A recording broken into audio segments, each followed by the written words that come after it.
नमस्कार दर्शकों, market in 10 minutes में आप सभी का स्वागत है। इस वीडियो में हम आने वाले पूरे हफ्ते के शेयर बाजार की पूरी तैयारी करेंगे, जिसमें आपको पता चलेगा कि कौन से ग्लोबल और डोमेस्टिक ट्रिगर्स बाजार को हिला सकते हैं, निफ्टी के अहम सपोर्ट और रेजिस्टेंस लेवल्स क्या हैं और किन सेक्टर व स्टॉक्स पर नजर रखनी चाहिए। साथ ही किन कंपनियों में बोनस, डिविडेंड और स्टॉक स्प्लिट जैसे कॉर्पोरेट एक्शन आ रहे हैं, जिससे शॉर्ट टर्म में तेज मूवमेंट देखने को मिल सकता है। इस वीडियो में हम आपको बताएंगे कि ट्रंप के नए टैरिफ फैसले, geopolitical tension, crude oil, dollar, GDP data, FIIs की खरीदारी, आईपीओज और टेक्निकल लेवल्स मिलकर बाजार की दिशा कैसे बदल सकते हैं और सोमवार से किन बड़े स्टॉक्स में एक्शन और कॉर्पोरेट अपडेट्स रहने वाले हैं। वीडियो अच्छा लगे तो इसे लाइक जरूर कर दीजिए और चैनल पर पहली बार आए हैं तो सब्सक्राइब जरूर कर लीजिए। आने वाले अगले 5 दिन शेयर बाजार के लिए काफी अहम रहने वाले हैं और इस हफ्ते 5 दिन बाजार खुलेगा। पिछले हफ्ते बाजार में काफी उतार चढ़ाव देखने को मिला, लेकिन अंत में हल्की तेजी के साथ क्लोजिंग हुई। इस हफ्ते भी बाजार में वोलेटिलिटी बनी रह सकती है, क्योंकि कई बड़े ग्लोबल और डोमेस्टिक ट्रिगर्स सामने हैं। सबसे बड़ा ग्लोबल ट्रिगर है डोनाल्ड ट्रंप का नया टैरिफ फैसला। उन्होंने सभी देशों पर ग्लोबल टैरिफ को 10% से बढ़ाकर 15% कर दिया है, जिससे इंटरनेशनल ट्रेड पर असर पड़ सकता है और ग्लोबल मार्केट्स में अनसर्टेनिटी बढ़ गई है। पहले ट्रंप ने 10% ग्लोबल टैरिफ की बात की थी, लेकिन कुछ ही घंटों में इसे बढ़ाकर 15% कर दिया। ये नया टैरिफ 24 फरवरी रात 12 बजे से लागू हो जाएगा, यानी बहुत जल्दी इसका असर दिख सकता है। बहुत लोगों को लग रहा था कि पुराने टैरिफ्स हट गए हैं, लेकिन ऐसा नहीं है। ट्रेड एक्सपेंशन एक्ट 1962 के तहत जो टैरिफ्स लगे थे वे पूरी तरह इंटैक्ट रहेंगे और सुप्रीम कोर्ट के फैसले से उन पर कोई असर नहीं पड़ेगा। एल्यूमिनियम, स्टील और कॉपर पर करीब 50% टैरिफ पहले भी था और अब भी रहेगा। ऑटोमोबाइल्स, ऑटो पार्ट्स और हैवी ट्रक्स पर करीब 25% टैरिफ पहले की तरह लागू रहेगा। वुड प्रोडक्ट्स और किचन कैबिनेट्स पर 10 से 25% टैरिफ भी अनचेंज्ड रहेगा। सबसे बड़ा कंफ्यूजन ये था कि क्या नया 15% टैरिफ पुराने टैरिफ्स के ऊपर ऐड होगा, लेकिन जवाब है नहीं। सेक्शन 232 और सेक्शन 301 के तहत जो पुराने टैरिफ्स हैं उन्हीं रेट्स पर चीजें चलेंगी और नया 15% टैरिफ उनके ऊपर एक्स्ट्रा नहीं जुड़ेगा। इसलिए आने वाले समय में मार्केट में शार्प अप और शार्प डाउन मूव्स दोनों देखने को मिल सकते हैं और हर न्यूज मार्केट डायरेक्शन बदल सकती है। ट्रेडर्स को रिस्क मैनेजमेंट पर ज्यादा फोकस करना होगा। दूसरा बड़ा रिस्क फैक्टर है यूएस और ईरान के बीच बढ़ता जियोपॉलिटिकल तनाव। अगर हालात और बिगड़ते हैं तो मिडिल ईस्ट में ऑयल सप्लाई पर असर पड़ सकता है, जिससे क्रूड ऑयल के दाम और ऊपर जा सकते हैं। इससे भारत जैसे ऑयल इंपोर्टिंग देश में इन्फ्लेशन बढ़ने का खतरा रहता है और शेयर बाजार का सेंटिमेंट भी कमजोर हो सकता है। इसी जियोपॉलिटिकल तनाव की वजह से ब्रेंट क्रूड करीब $71.8 प्रति बैरल तक पहुंच गया, जो सिर्फ 3 दिनों में 6.6% की तेजी दिखाता है। तेल के बढ़ते दाम और मजबूत डॉलर की वजह से इंडियन रुपी भी दबाव में आ गया और करीब 90.94 के स्तर पर बंद हुआ, जिससे मार्केट सेंटिमेंट दोनों पर नेगेटिव असर पड़ सकता है। यूएस शेयर बाजार का मूड भी भारतीय बाजार को प्रभावित करेगा। पिछले हफ्ते यूएस इंडिसेस हल्की गिरावट के साथ बंद हुए, लेकिन पूरे हफ्ते में उन्होंने गेन्स दर्ज किए, जिससे ग्लोबल सेंटिमेंट पूरी तरह नेगेटिव नहीं है। यूएस का इन्फ्लेशन डेटा थोड़ा राहत देने वाला रहा, जहां जनवरी 2026 का सीपीआई 2.4% रहा, जो उम्मीद से बेहतर है। इसका मतलब है कि इन्फ्लेशन प्रेशर धीरे धीरे कम हो रहा है, जो लॉन्ग टर्म में मार्केट्स के लिए पॉजिटिव है। अमेरिकी डॉलर इंडेक्स एक महीने के हाई लेवल 98.1 तक पहुंचा, क्योंकि निवेशक स्लो इकोनॉमिक ग्रोथ, ऊंची महंगाई और जियोपॉलिटिकल जोखिम को प्राइस कर रहे हैं। एफओएमसी मिनट से संकेत मिला कि फेड अभी ब्याज दरों में कटौती को लेकर जल्दी में नहीं है, जिससे डॉलर को सपोर्ट मिल सकता है। यूएस की जीडीपी चौथी तिमाही में 1.4% बढ़ी, जबकि कोर पीसीई महंगाई 3% पर बनी रही, जो फेड के 2% टारगेट से ऊपर है। इसका मतलब है कि फेड लंबे समय तक सख्त पॉलिसी रख सकता है, जिससे डॉलर और बॉन्ड यील्ड मजबूत रह सकते हैं। इस हफ्ते निवेशकों की नजर भारत के जीडीपी डेटा पर भी रहेगी, जो शुक्रवार को जारी होगा। जीडीपी यानी देश की आर्थिक ग्रोथ की रिपोर्ट अगर स्ट्रॉन्ग आती है तो मार्केट को सपोर्ट मिलेगा और अगर वीक रही तो बिकवाली बढ़ सकती है। एफआईआईज का रोल भी बहुत अहम है। फरवरी में उन्होंने कुल करीब 16,911 करोड़ रुपए का निवेश किया है, लेकिन सेक्टर के हिसाब से फर्क दिख रहा है। आईटी सेक्टर में बिकवाली हुई है, जबकि फाइनेंशियल सर्विसेज और कैपिटल गुड्स सेक्टर में खरीदारी बढ़ी है, जिससे सेक्टर रोटेशन देखने को मिल सकता है। इस हफ्ते कई बड़े आईपीओ भी आने वाले हैं, जिससे बाजार में लिक्विडिटी पर असर पड़ सकता है। Clean Max Enviro Energy Solutions, PNGS Reva Diamond Jewellery और ओमनीटेक इंजीनियरिंग जैसे आईपीओ करीब 4,000 करोड़ रुपए जुटाने की तैयारी में है और एसएमई सेगमेंट में भी कई नए आईपीओ खुलेंगे। गोल्ड और सिल्वर की कीमतें भी स्ट्रॉन्ग बनी हुई हैं, क्योंकि जियोपॉलिटिकल तनाव बढ़ रहा है और निवेशक सेफ हेवन एसेट्स की तरफ जा रहे हैं। यही वजह है कि सोने ने कोमेक्स पर करीब $5,068 प्रति आउंस तक का हाई लगाया, जो रिस्क ऑफ सेंटिमेंट दिखाता है। कॉपर में भी रिकवरी देखने को मिली और इसकी कीमत करीब 0.64% बढ़कर $12,964 प्रति टन तक पहुंच गई, जबकि जिंक में भी लगभग 1% की तेजी रही। पहले हफ्ते के दौरान ग्लोबल इन्वेंट्री बढ़ने, चीन में लूनर न्यू ईयर की वजह से कमजोर डिमांड और मजबूत यूएस डॉलर से बेस मेटल्स पर दबाव था। अब 24 फरवरी के बाद चीन के बाजार खुलने से इंडस्ट्रियल मेटल्स की डिमांड बढ़ सकती है, जिससे कॉपर और जिंक में और वोलेटिलिटी देखने को मिल सकती है। अगर चीन से मजबूत मैक्रो डेटा आता है तो कॉपर की कीमतों में और अपसाइड दिख सकता है, जबकि कमजोर डेटा बेस मेटल्स पर फिर से दबाव बना सकता है। टेक्निकल एनालिसिस के हिसाब से निफ्टी के लिए 25,400 से 25,350 का जोन इमीडिएट सपोर्ट माना जा रहा है। अगर ये लेवल डिसाइसिवली टूटता है तो इंडेक्स 25,150 और फिर 25,000 तक गिर सकता है। ऊपर की तरफ निफ्टी के लिए 25,650 से 25,700 बड़ा रेजिस्टेंस जोन है। अगर इंडेक्स इस लेवल के ऊपर सस्टेन करता है तो रिलीफ रैली शुरू हो सकती है और मार्केट में नई तेजी देखने को मिल सकती है। लॉन्ग टर्म ट्रेंड के लिए 200 डे ईएमए करीब 25,237 का लेवल बहुत क्रूशियल है। अगर निफ्टी इस लेवल के नीचे चला जाता है तो लॉन्ग टर्म सेंटिमेंट कमजोर हो सकता है, लेकिन इसके ऊपर टिके रहने से मार्केट स्ट्रक्चर अभी सुरक्षित। 23 फरवरी को शेयर बाजार खुलते ही कुछ स्टॉक्स में तेज हलचल देखने को मिल सकती है, क्योंकि कई बड़ी कंपनियों ने ऐसे ऐलान किए हैं जो निवेशकों की सेंटिमेंट को प्रभावित कर सकते हैं। इसीलिए मार्केट में एक्शन रहने की उम्मीद है। अडानी पोर्ट्स ने एनएमडीसी और वेल एसए के साथ मिलकर गंगावरम पोर्ट पर इंटीग्रेटेड आयरन और ब्लेंडिंग सुविधा और स्पेशल इकोनॉमिक जोन विकसित करने का समझौता किया है। इसका मकसद आयरन और प्रोसेसिंग और एक्सपोर्ट वैल्यू चेन को मजबूत करना और भारत को ग्लोबल सप्लाई चेन में ज़्यादा मजबूत बनाना है। इस प्रोजेक्ट के बाद गंगावरम पोर्ट की क्षमता करीब 75 मिलियन टन तक पहुंच सकती है, जिससे ये आयरन और निर्यात का बड़ा हब बन सकता है। कंपनियां यहां ब्लेंडिंग, वैल्यू एडिशन और कमर्शलाइजेशन से जुड़ा पूरा इकोसिस्टम तैयार करेंगी, जिससे ट्रेड और प्रोसेसिंग ज़्यादा एफिशिएंट होगी। खास बात यह है कि गंगावरम पोर्ट दुनिया के सबसे बड़े वैलेमैक्स जहाज़ों को संभालने की तैयारी में है, जिनकी क्षमता करीब 4 लाख टन तक होती है। इससे भारत की ईस्ट कोस्ट पर मॉडर्न इंफ्रास्ट्रक्चर और सप्लाई चेन सिस्टम बनेगा, जो लंबे समय में देश की आर्थिक ग्रोथ को सपोर्ट कर सकता है। आईसीआईसीआई बैंक को महाराष्ट्र जीएसटी विभाग से पुराने टैक्स केस में झटका लगा है, जहां 50.38 करोड़ रुपए की टैक्स डिमांड, जुर्माना और ब्याज को बरकरार रखा गया है। बैंक इस फैसले के खिलाफ आगे अपील करने की तैयारी में है, लेकिन शॉर्ट टर्म में स्टॉक पर हल्का दबाव दिख सकता है।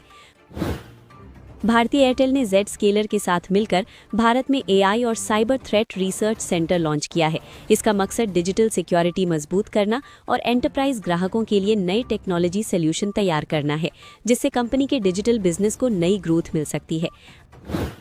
आईडीएफसी फर्स्ट बैंक ने अपनी चंडीगढ़ ब्रांच में करीब 590 करोड़ रुपए की धोखाधड़ी का खुलासा किया है, जिसमें सरकारी खातों से जुड़े ट्रांजैक्शन शामिल हैं।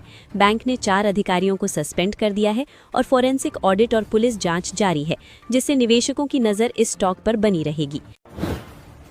एनटीपीसी ग्रीन ने आंध्र प्रदेश के कडप्पा में 158 मेगावाट की सोलर परियोजना शुरू कर दी है, जिससे ग्रुप की कुल ग्रीन एनर्जी क्षमता 9,151 मेगावाट तक पहुंच गई है। ये खबर कंपनी के रिन्यूएबल एनर्जी पोर्टफोलियो को मजबूत करने का संकेत देती है। यूपीएल ने अपने बिजनेस को 2 लिस्टेड कंपनियों में बांटने के लिए पुनर्गठन योजना का ऐलान किया है, जिसमें यूपीएल एग्री और क्रॉप बिजनेस को अलग किया जाएगा। इस तरह की डीमर्जर स्ट्रैटेजी से शेयर होल्डर वैल्यू अनलॉक होने की उम्मीद रहती है, इसीलिए स्टॉक में वॉलेटिलिटी रह सकती है। ऑल कार्गो टर्मिनल्स लिमिटेड ने जनवरी 2026 में कार्गो वॉल्यूम में सालाना आधार पर 8% की बढ़ोतरी दर्ज की है। ये लॉजिस्टिक्स सेक्टर में रिकवरी और ट्रेड एक्टिविटी बढ़ने का संकेत देता है, जिससे कंपनी के ग्रोथ आउटलुक को सपोर्ट मिल सकता है। दिसंबर तिमाही के नतीजों के बाद एजैक्स इंजीनियरिंग और इनॉक्स विंड के नतीजे उम्मीद से कमजोर रहे हैं, लेकिन आगे के आउटलुक को लेकर ब्रोकरेज पॉजिटिव है। इसी वजह से निवेश की सलाह बरकरार रखी गई है और दोनों स्टॉक्स में 55% से ज़्यादा रिटर्न की संभावना जताई जा रही है। एजैक्स इंजीनियरिंग को इंफ्रास्ट्रक्चर सेक्टर की कमजोरी का असर झेलना पड़ा है, जहां कुछ राज्यों में चुनाव और कमजोर मांग के चलते बिक्री और वॉल्यूम में करीब 31% की गिरावट देखी गई है। मांग कमजोर रहने के कारण कंपनियां कीमतें भी नहीं बढ़ा पाईं, जिससे मार्जिन पर दबाव बना रहा। हालांकि फरवरी 2026 में सुधार के शुरुआती संकेत मिले हैं। खासकर सोलर प्रोजेक्ट्स, सिंचाई और ग्रामीण सड़क निर्माण जैसे सेक्टर में मांग बढ़ने लगी है। ब्रोकरेज ने कमाई के अनुमान घटाए हैं, लेकिन 770 रुपए का टारगेट देते हुए बाय रेटिंग बरकरार रखी है, जो मौजूदा भाव के मुकाबले करीब 58% अपसाइड दिखाता है। इनॉक्स विंड के नतीजे उम्मीद से कमजोर रहे हैं, जहां कंपनी का रेवेन्यू अनुमान से 34% और एबिटिडा करीब 15% कम रहा। इसके बावजूद एबिटिडा मार्जिन करीब 23% पर मजबूत बना रहा, जो ऑपरेशनल एफिशिएंसी को दिखाता है। ब्रोकरेज ने कमजोर निवेश भावना और नए ऑर्डरों की धीमी रफ्तार को देखते हुए वैल्यूएशन घटाया है, लेकिन मैनेजमेंट को ऑर्डर बुक बढ़ने पर भरोसा है। 150 रुपए का टारगेट दिया गया है, जो मौजूदा भाव के मुकाबले करीब 42 से 55% तक संभावित तेजी का संकेत देता है। IRCTC में टेक्निकल चार्ट पर ट्रेंड रिवर्सल के शुरुआती संकेत दिख रहे हैं, जहां स्टॉक ने 640 से 645 के रेजिस्टेंस को पार किया है। एनालिस्ट ने 646 रुपए के आसपास बाय की सलाह दी है। 611 रुपए का स्टॉप लॉस और 723 रुपए का टारगेट दिया गया है, यानी करीब 18% अपसाइड की संभावना बताई गई है। ONGC ने 270 से 272 के रेजिस्टेंस के ऊपर मजबूत ब्रेकआउट दिया है, जिससे ट्रेंड में बदलाव का संकेत मिल रहा है। ब्रोकरेज ने 278 रुपए के आसपास बाय की सलाह दी है। 256 रुपए का स्टॉप लॉस और 318 रुपए का टारगेट दिया गया है, जो करीब 24% अपसाइड का इशारा करता है। न्यूजेन सॉफ्टवेयर और नेटवेब टेक्नोलॉजीज पिछले हफ्ते निफ्टी 500 के टॉप गेनर्स रहे हैं, जहां न्यूजेन करीब 16% और नेटवेब करीब 17% चढ़ा। खास बात यह है कि दोनों स्टॉक्स में डिलीवरी वॉल्यूम काफी बढ़ा है, जिससे संकेत मिलता है कि बड़े निवेशक इन स्टॉक्स में खरीदारी कर रहे हैं। एनालिस्ट का कहना है कि KEI और त्रिवेणी जैसे कुछ चुनिंदा स्टॉक्स के टेक्निकल चार्ट मजबूत दिख रहे हैं, जहां ब्रेकआउट जैसे पैटर्न बन रहे हैं। अगर बाजार का ट्रेंड पॉजिटिव बना रहता है, तो इन स्टॉक्स में शॉर्ट टर्म में अच्छी अपसाइड मूवमेंट देखने को मिल सकती है।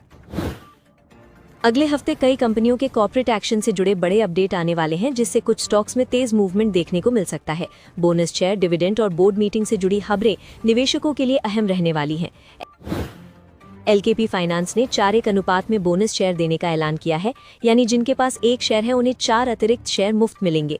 बोनस के लिए रिकॉर्ड डेट 6 मार्च 2026 रखी गई है और 9 मार्च 2026 को शेयर अलॉट माने जाएंगे, जिससे स्टॉक पर निवेशकों की नजर रहेगी।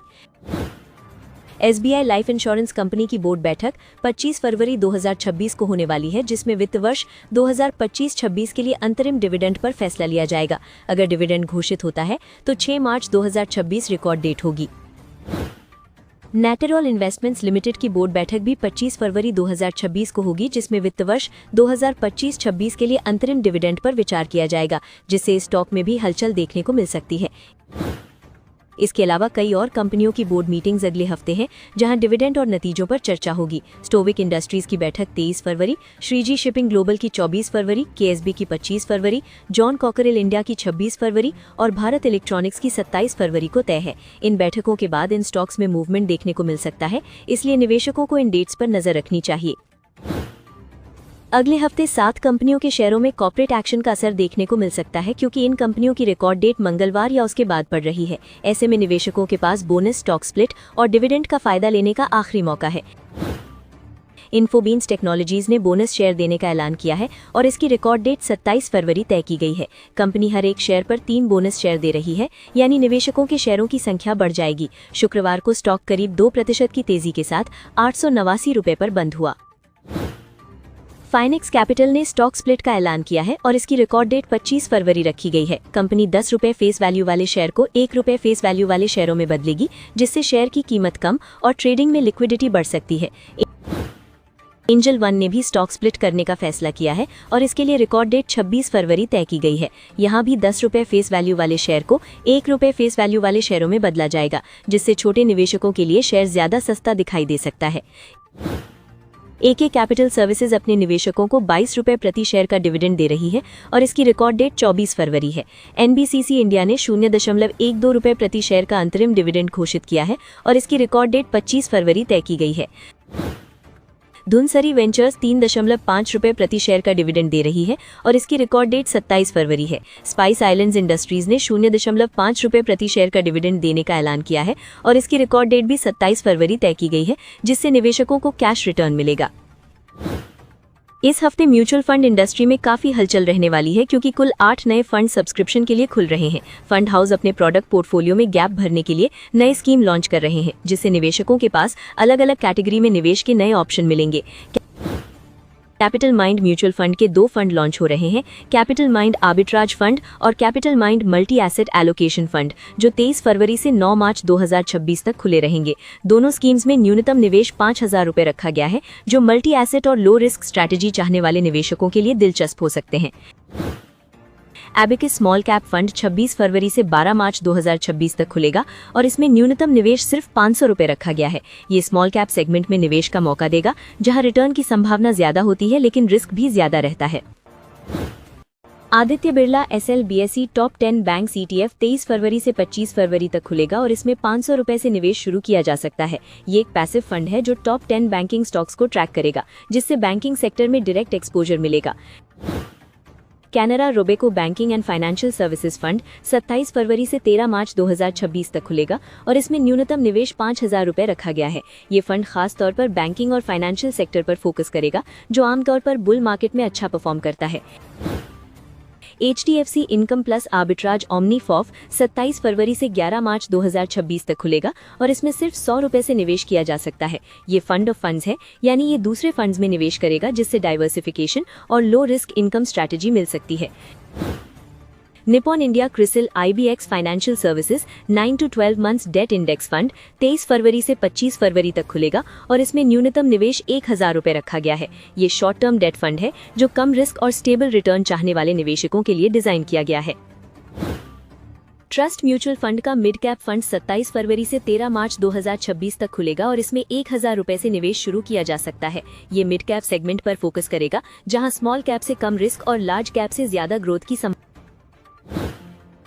तो इस वीडियो का निष्कर्ष ये है कि आने वाला हफ्ता शेयर बाजार के लिए बेहद संवेदनशील रहने वाला है, क्योंकि ग्लोबल टैरिफ, जियोपॉलिटिकल तनाव, कच्चे तेल की बढ़ती कीमतें, मजबूत डॉलर और भारत का GDP डेटा सभी मिलकर बाजार की दिशा बदल सकते हैं। ऐसे माहौल में तेज गिरावट और तेजी दोनों संभव है, इसलिए निवेशकों को सावधानी रखना जरूरी होगा। इसके साथ ही FII की सेक्टर वाइज खरीदारी बिकवाली, नए IPO से लिक्विडिटी पर असर, गोल्ड और सिल्वर में सेफ हेवन डिमांड और चीन से आने वाले डेटा की वजह से वोलेटिलिटी और बढ़ सकती है, जबकि निफ्टी के अहम सपोर्ट और रेजिस्टेंस लेवल बाजार का अगला ट्रेंड तय करेंगे। आज की वीडियो में इतना ही, मिलते हैं अगली वीडियो में।